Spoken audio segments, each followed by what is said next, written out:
Five, four, three, two, one, go. Wow, here we are. On time as promised. 7 o'clock p.m. Central Time, September 16th, 2021.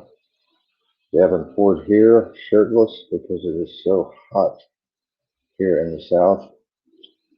As many of you know, the weather is wreaking havoc around the world because of the polar vortex and all of the things that are going on up in the upper atmosphere that are brought upon us by geoengineering and weather modification and climate change and all of the rest of science and technology that we don't know about.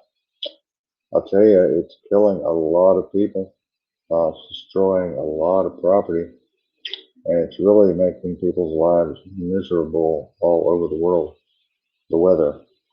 You know, it's funny, I've been concentrating on politics and religion um, and relationships so much. I just completely have not even looked at the weather situation until Mary brought me some data and some news. And I said, oh my God, we're talking about millions of people here being displaced.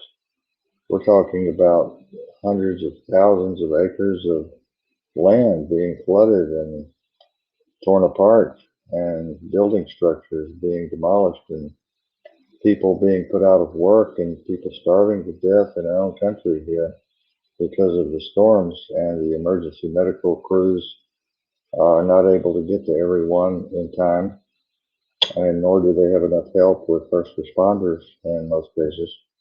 I talked to a cop this morning about that, and he was in somewhat disagreement with me about the first response thing, but there's never enough help in disaster.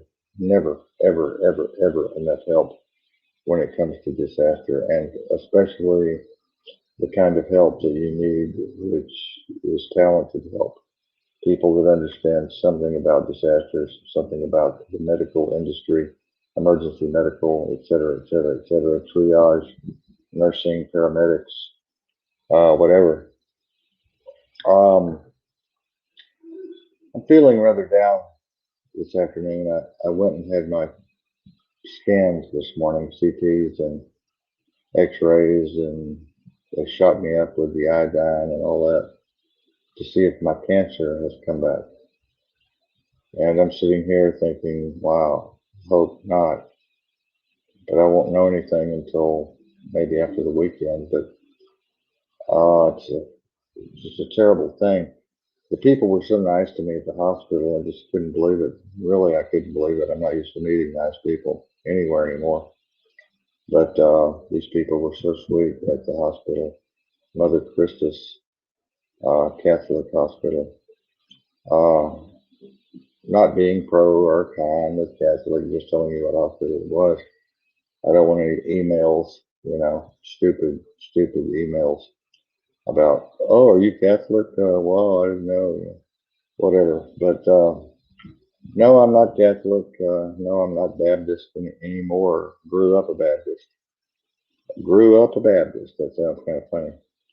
Um, Grew up a Baptist and had a wonderful childhood as growing up in the Baptist church there in the South. It was just such a wonderful thing to be able to play with all of my friends and have all of my friends over for sleepovers, and it was just a wonderful time in my life.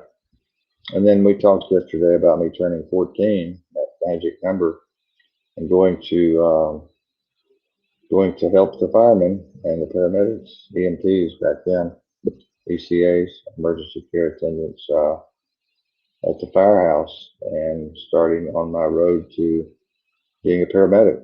And we talked about then my undercover days. What I didn't mention yesterday was the fact that I worked for the governor of Texas, Ann Richards, undercover. She was working with and around us as kind of a mentor um, in these undercover operations where we were trying to expose abuse and neglect in nursing homes and home health agencies.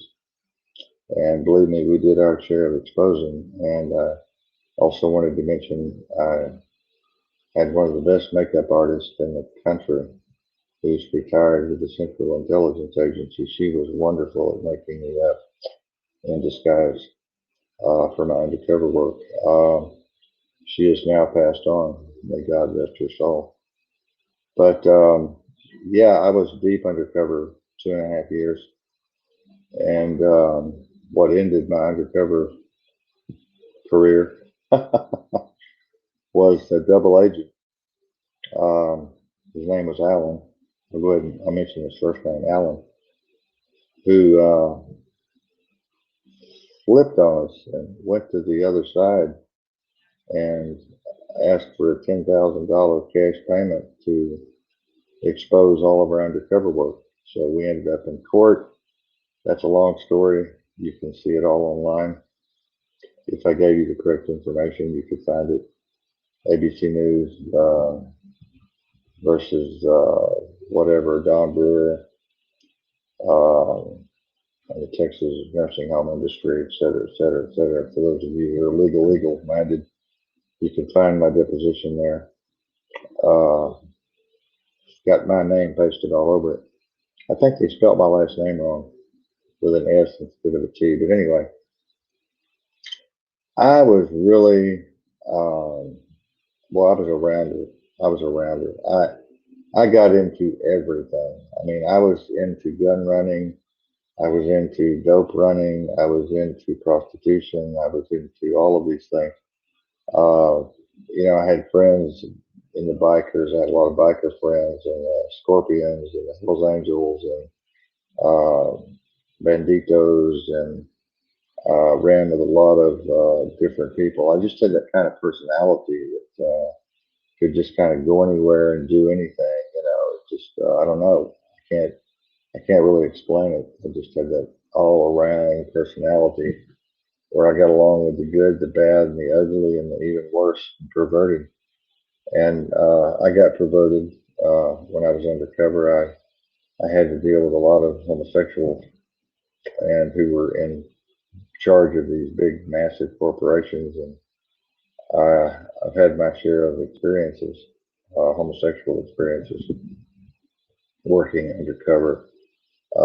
Some people won't put themselves out that far, but then again, some people don't do a very good job like I did to bring a story to air around the world as I did and save a lot of senior citizens' lives as I did and set precedents for journalists around the country to be able to go in and film undercover um, operations in these facilities. So, yeah, I've done it all, been there, done that. My homicide, I didn't really go into too much detail about working around homicide in the field with forensic science.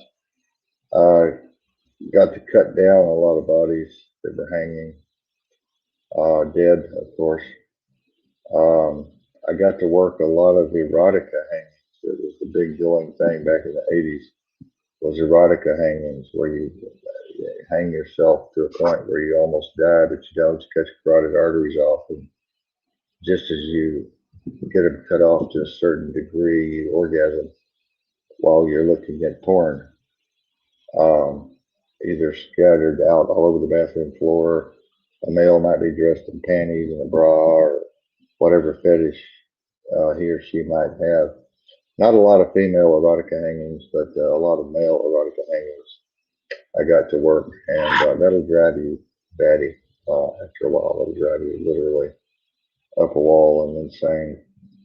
And homicide in general is a trip. I mean, seeing all of the stinky, nasty, decomposing bodies and having to deal with them personally, up close, personal and up close, every day and every night will kind of blow your mind after a while. And then working back at the funeral home, never seeming to get away from death, death, death, death, death. Death was always there, and I'd hang out at the crematorium while they're burning bodies, and I'm burning bodies. Then I would end up back at the funeral home, and then back at the station, and going out on motor vehicle accidents and stabbings and shootings. And then I would be kind of intertwined with the undercover work that was slowly growing in my life. At that time, I was learning. Um, I was getting older. We've skipped along here. I'm getting older and wiser. Was very smart in the industry as far as medical is concerned, and as far as long-term care is concerned, I was very, very well educated in how all of these things work. Home health agencies and nursing homes and memory care centers, which we didn't have back then. A lot of We had a lot of crazy people walking around with a lot of sane people, and it just didn't work. So now they've locked all the memory care people up in one side of the home and all the sane people on the other side. They keep them locked away from each other. And, it's horrible for me to see these people who have these memory problems locked away in these asylum like places. And I mean, that's happening today. And I hate to see it, man. I hate to see it. I wouldn't want to be one of them. And who knows, I may be.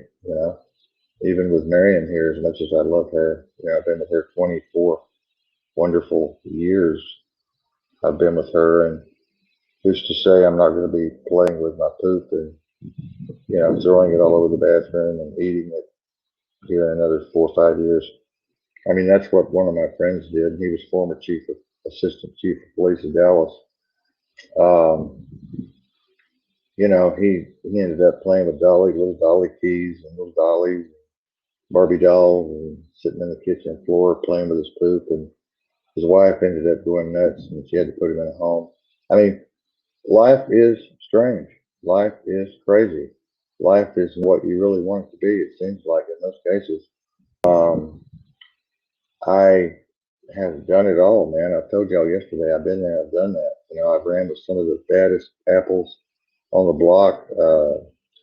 I've ran with some of the meanest people on earth. Um, I've been present during some very nasty operations, let's just say, very nasty activities, let's just say.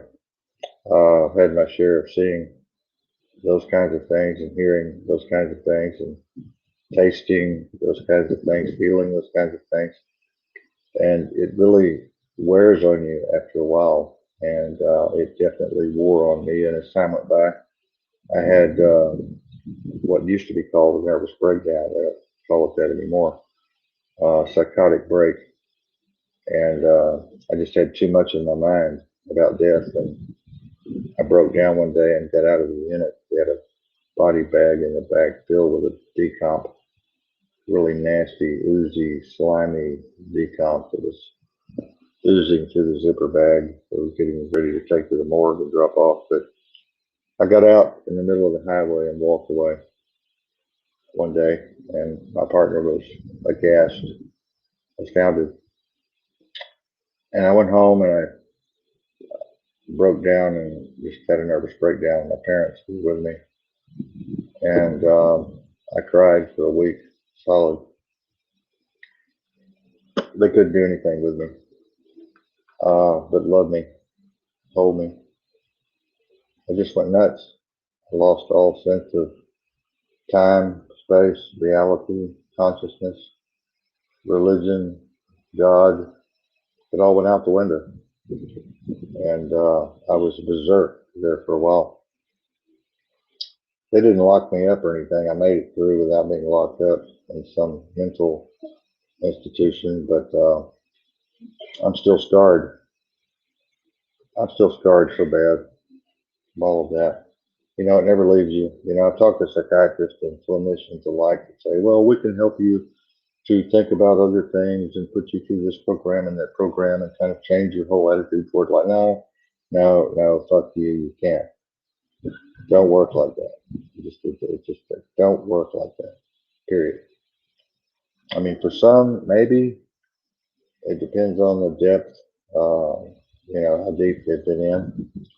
But for me, as deep as I was in, I was up over my neck, and in deep, dirty, death water, and um, counseling sessions wouldn't handle it, wouldn't do it, wouldn't fix it. Um, my greatest time in my life is when I met Mary when I was 40, and I'd gone through several horrible relationships prior to that due to my nature of my job. And as I met her, I was coming out of undercover work at about another 6 to 10 months in, and she never knew what I did, never asked too many questions. She had an idea of who I worked for, and she had an idea of um, who I was when I was under disguise, and she had an idea that I was doing a really good job for some really good people. But she didn't ask a lot of questions, and that was wonderful. So later on in life, a couple of years later, she wanted to know the whole story, and I gave it to her. She was just totally taken back by what I told her. She's totally taken back. She couldn't believe it. I mean, it's unbelievable the stuff that I did, especially when I went to South America and worked in Colombia and Bogota and all special missions, special ops, working with these rogue uh, military uh,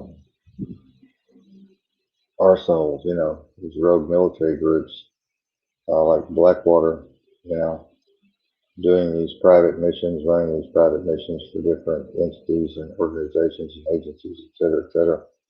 It's really a trip to be out there meeting all the CIA agents and all of the NSA agents and getting to meet all of the federal marshals and getting to meet the United States marshals and getting to meet the border patrol and getting to meet all the varieties of law enforcement you could possibly think of. Getting to interact with them at one time or another, either undercover or not.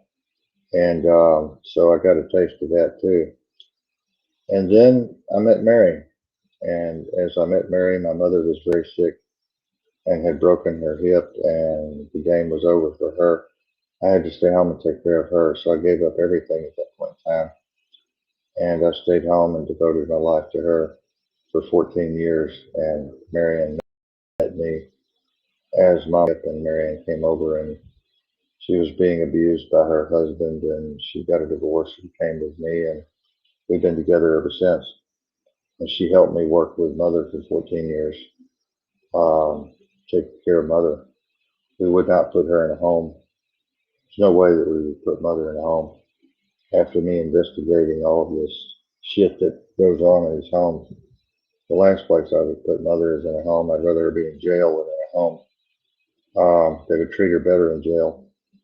Um, but yeah, when I met Mary, my whole life changed. I fell in love, and I love this girl more than anything in this world. I just love her so much. I want to cry thinking about it. And she loves me. Yeah, yeah, yeah. And we love each other. Yeah, is that not right? And we respect and we're committed to each other. It's a good thing I wasn't committed before I met her, so I wouldn't have met her. Committed to a mental institution. She helped me come through a lot of my undercover uh, trauma. Once I could tell her more and more and more about what was going on, she helped me come through that, and she saved my life. I wanted to kill myself so many times. I wanted to die so many times. I thought about death so much. I saw the world as an evil, horrible, terrible, nasty, perverted, rotten, corrupt, filthy place, and I just didn't see any real reason to be here until I met her. And when I met her, boy, did I have a reason to be here. Even in all of my hurt and all of my pain and all of my suffering, I still, I met her and it pulled me back into life where I wanted to live again, but I still had thoughts of death, still had thoughts of suicide, and she had to work me through that, and it was difficult, very, very difficult to do that. So many nights I cried myself to sleep with her with me, and so many mornings I woke up crying, and she's a very special lady to be able to deal with all of that, especially for 24 years now. Uh, what have I done for the last 24 years? Wow, some of you might ask. Uh, you know, we have done everything. I mean, we have worked undercover together. We have worked at the morgue together. We've worked at the crematoriums together. We've worked at the funeral homes together. We've hauled dead bodies around together. Oh well, you say went back to do the same thing that drove you crazy. Well, you got to get it's in your blood. It's in your blood. Ask any homicide cop or ask any paramedic or fireman, and they'll tell you it's just in their blood, man. It's in their blood, you know. And so we kept doing that, and eventually we started working in critical outreach, working with families and children, and working with people who were hungry and had no shelter, no place to live. We formed a few nonprofit organizations to be able to work with those kinds of people, and we helped a lot of folks. We fed a lot of folks. We used to feed 5,000 people a month at one time. We worked for this major organization that was connected to all of these other organizations, and we fed about 5,000 people a month, and that was amazing.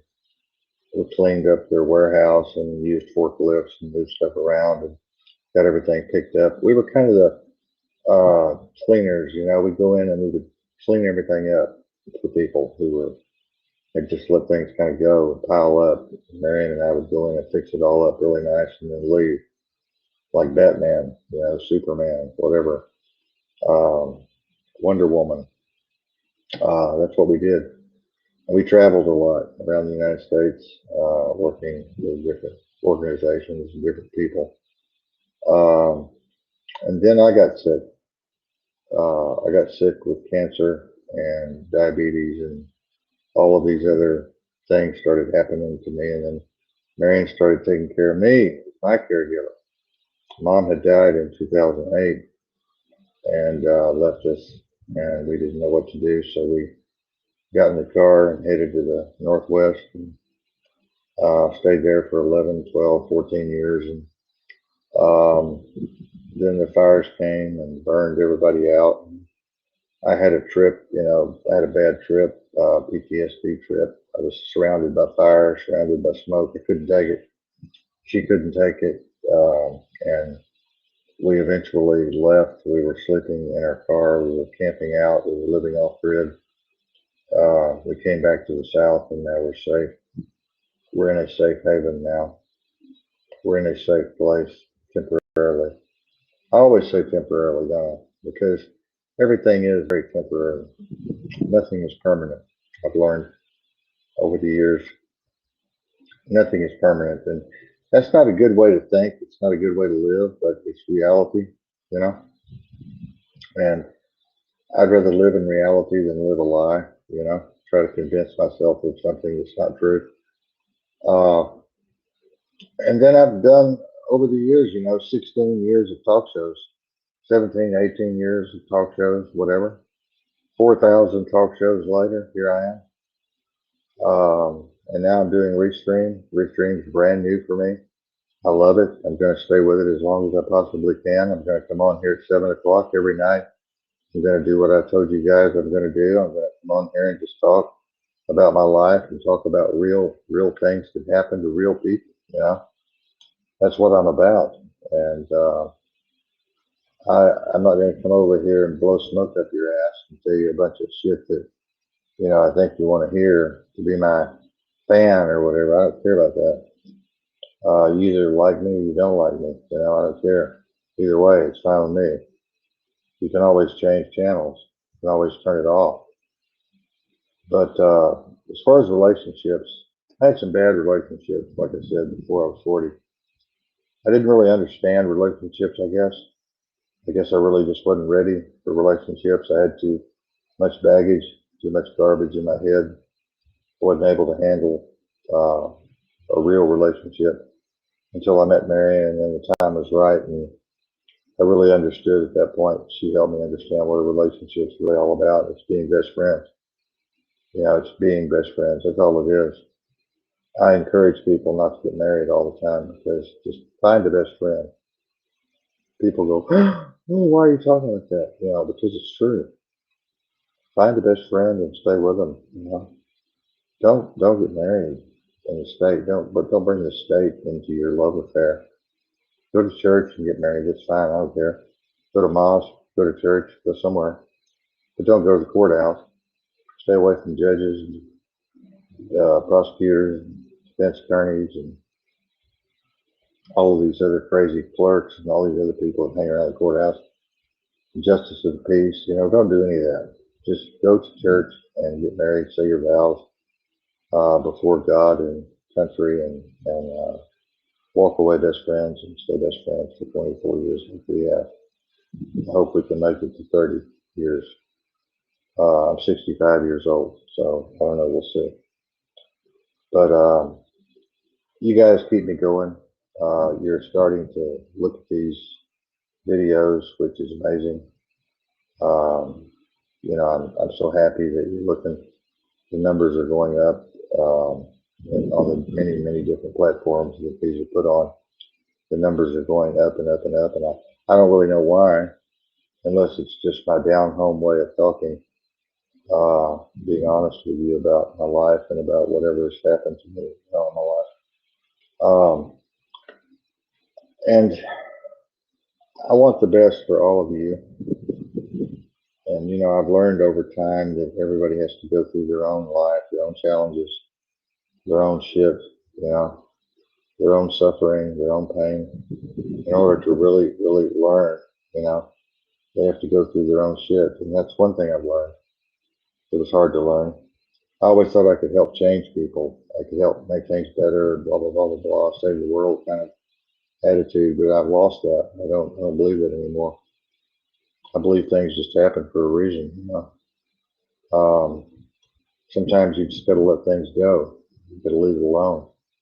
Let it kind of mend on its own over the time, over years, over months, over weeks, whatever.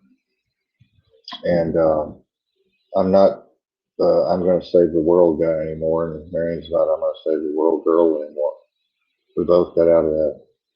We both try to take care of ourselves now so we can take care of others.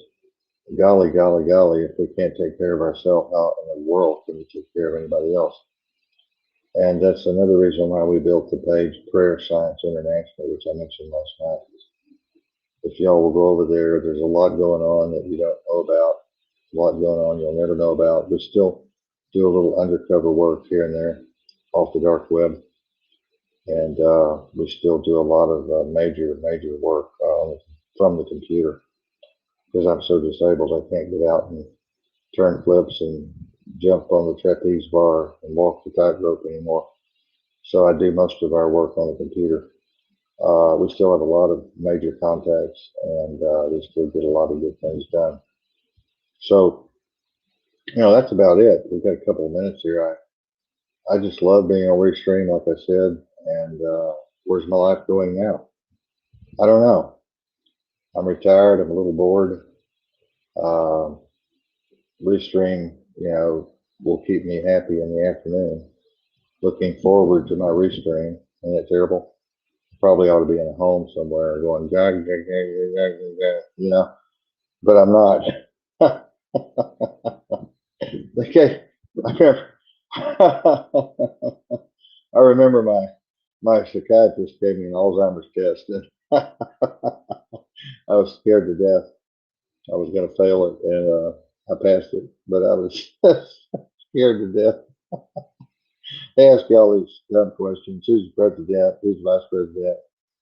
I'm going to name 5 numbers. I want you to name them back to me later. Blah blah blah blah. You know, all this kind of stuff. And I thought, oh shit, I'm going to fail this spiritual world. I'm horrible with tests. I'm horrible with tests. You know, and I passed. You know, and then before I left the Northwest, he wanted to give me another Alzheimer's test, and I told him, no, fuck no. Nobody's ever giving me another Alzheimer's test as long as I live. You know. So that was over and done with. And we ended up coming back through Death Valley. I don't know if I told you guys, we ended up in Death Valley. My fault.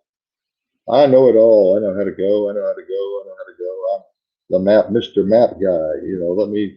Let me lead the way. Yeah, well, I led the way, all right. I led the way straight into hell on earth, and kicked myself in the ass for doing that. Kicked myself in the ass for putting Marion and putting her life in jeopardy, putting her life in danger. We ended up trapped in Death Valley out there, nowhere to go. 125 degrees in the shade. We had car trouble and this and that and the other happened. And oh my God, I'll go into that maybe tomorrow night. But 200 miles of Death Valley is enough for anybody. Uh, you never, ever, ever, ever, ever want to go back there. Ever, never. I'd rather die first. I'd rather die first. If I had to think I had to drive back through 200 miles of that in a 2008 Ford Focus with bad tires and a messed up radiator. I would just want to die first. I really would, and she would too. It's that horrible. It's that terrible.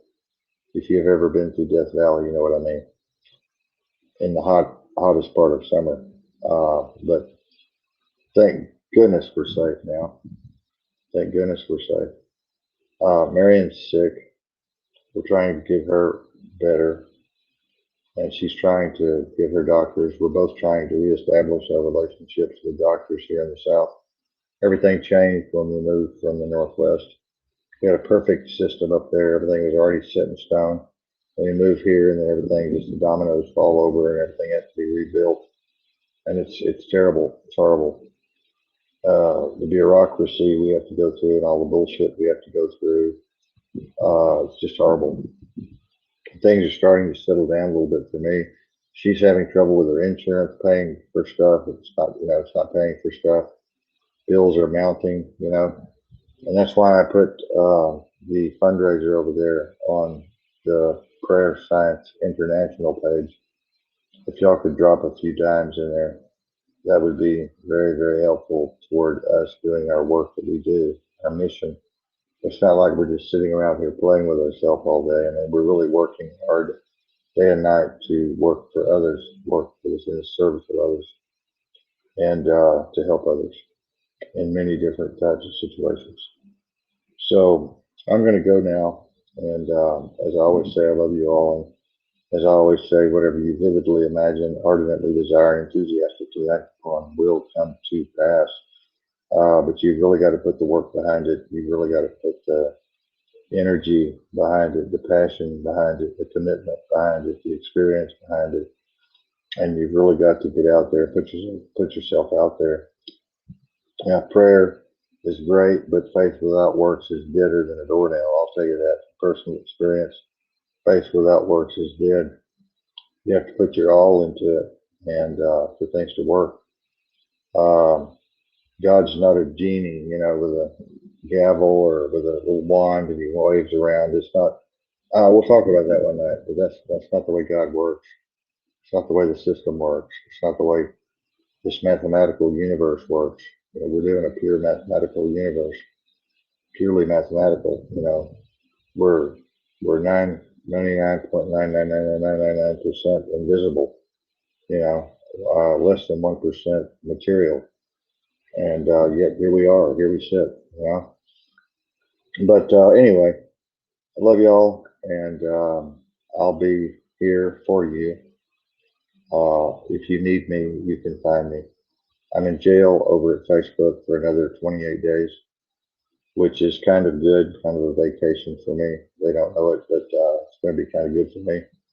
I'm hanging out here, which has been kind of like a vacation. Um, but I see Lynn's up there messaging me or Marianne one. I'm going to go see what she wants. But you all take care and be safe and prep. Be prepared. Water, dry goods. We've got our closets full. We're ready, locked and loaded. Uh, Anything can happen at this point in time. We'll talk about some of that tomorrow night. We'll get into heavy stuff tomorrow night with the dark state, deep state, and some of this stuff with Bill Gates and Dr. Fauci and the jab and the variants and the mu and the delta and the hoo-ha-hoo and all this other bullshit. And we'll talk about that. And both vaxxed and unvaxxed, we're definitely not vaxxers. I'll tell you, we'll run you off. If you're a vaxxer, you'll probably hang up because we don't believe in vaccinations of any kind. We believe in herd immunity. And now there are and were some vaccinations that I might have said I approve of at some point in time, but we'll talk a little bit about that tomorrow night too. Before all these psychomaniacs took over, megalomaniacs took over, you know. But I love you. Love Restream. Coffee with Kiler Davenport. Lone Wolf Radio. Share the video far and wide. And let's have a conversation. Let's have a conversation about real life. Y'all take care. Bye-bye.